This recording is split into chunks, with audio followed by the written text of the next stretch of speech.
So to continue, as you can see, there are roots there, which is great. However,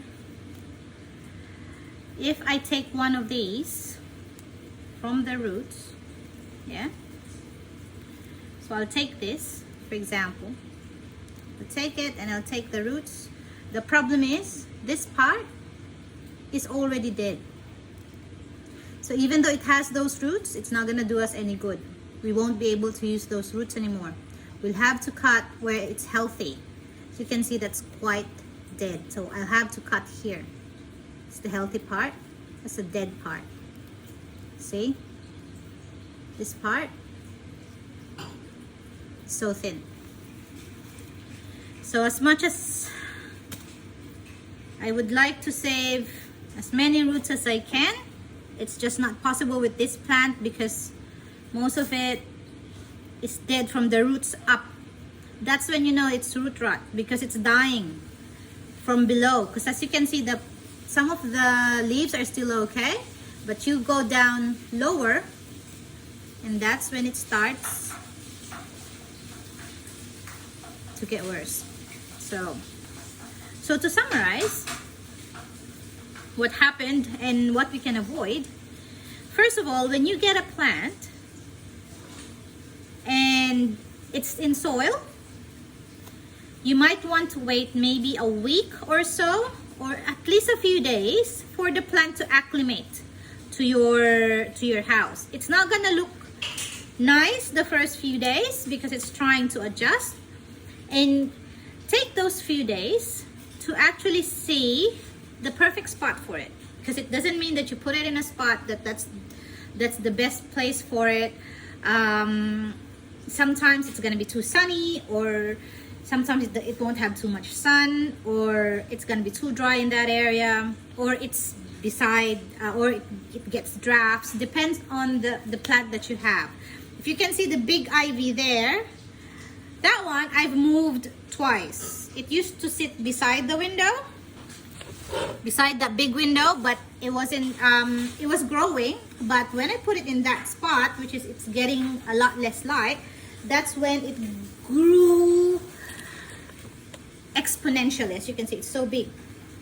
It's not even a year with me yet, that plant. Maybe 6 months. It's been with me 6 months.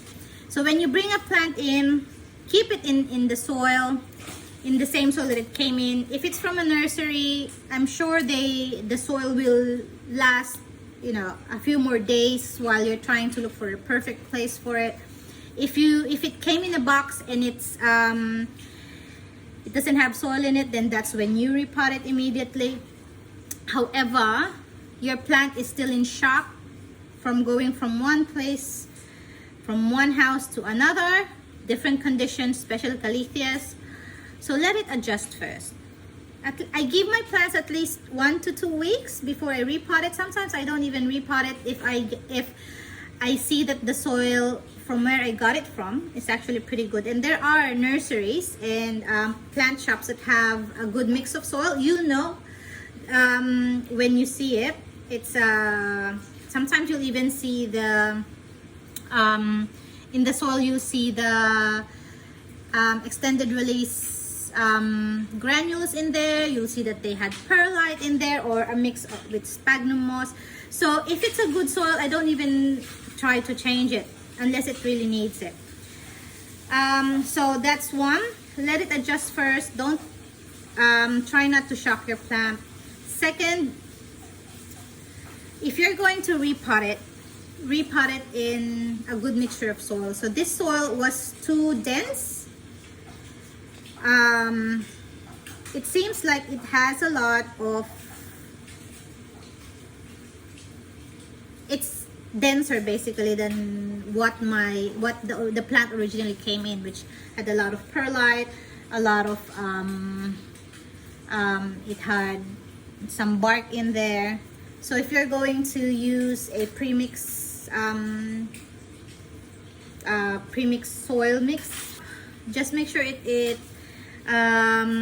it's the best one for your plant. Each plant has different needs when it comes to soil. Some like it more acidic, some like it more dense, some like it airier. this plant definitely needs to have, because it has these tiny roots, it needs an airier mix. And another tip, do not use any pots that do not have drainage holes. If you are going to use pots that do not have drainage holes, just put your plant in like a plastic pot that you can put inside, or have your husband drill a hole in there, because if it doesn't have drainage holes, water doesn't come out, your plant suffocates, it doesn't have good aeration around the roots. That's not good. There are a lot of videos on how you can put holes in under mugs or under, you know, plants like this. So when you bring a plant in, keep it in the soil, in the same soil that it came in. If it's from a nursery, I'm sure the soil will last, you know, a few more days while you're trying to look for a perfect place for it. If it came in a box and it's it doesn't have soil in it, then that's when you repot it immediately. So I think this part, I think I can save sort of this part. So that's the only part, but I'll need to take off the dried off leaves. And the reason why I'm taking off the dried off leaves, because if they're not totally dried out like that, like this, that's still trying to get nutrients. It's still, the plant is still going to try and give it nutrients and make it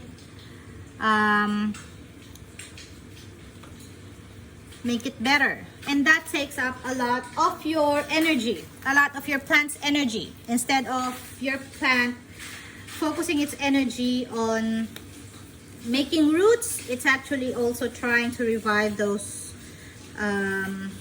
dead leaves.